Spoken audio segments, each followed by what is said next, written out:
Friends మనకు EAP set 2025కి సంబంధించి MPC stream అండి ఫైనల్ రిజిస్ట్రేషన్ అనేది ఈరోజు ఓపెన్ అయింది. సో మనకి క్యాండిడేట్ రిజిస్ట్రేషను అదేవిధంగా సో దీంట్లో పేమెంట్ చేయడము తర్వాత వెబ్ ఆప్షన్స్ పెట్టుకోవడం అనేది ప్రారంభమైంది ఈరోజు నుంచి. సో మనకి ఇక్కడ చూడొచ్చు థర్డ్ ఫేజ్ డీటెయిల్ నోటిఫికేషన్ అని ఇచ్చారు. నెక్స్ట్ డేట్ చూసినట్లయితే మనకు రిజిస్ట్రేషన్ 9/9/2025 నుంచి 11/9/2025. వెరిఫికేషన్ అప్లోడ్ సర్టిఫికేట్స్ అండి 9/9/2025 నుంచి 12/9/2025. నెక్స్ట్ ఎక్సర్సైజింగ్ వెబ్ ఆప్షన్స్ 9/9/2025 నుంచి 12/9/2025. Changes of web options 13/9/2025. So release of seat allotment 15/9/2025. Self joining and reporting allotted colleges and before 17/9/2025. Commencement of class work 15/9/2025 అండి.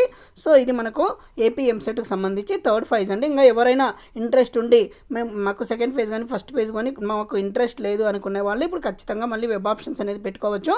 So మనకి ఈరోజు నుంచే స్టార్ట్ అయిపోయాయి. So 9వ తారీఖు నుంచే. సో కాబట్టి ఎవరైనా సరే ఇమ్మీడియట్గా ఇంట్రెస్ట్ ఉంటే పెట్టేసుకోండి ఫ్రెండ్స్. ఓకే, థ్యాంక్ యూ అండి. ఈ వీడియో నచ్చినట్లయితే లైక్ చేయండి, షేర్ చేయండి, సబ్స్క్రైబ్ చేయడం మర్చిపోద్దు. Thank you.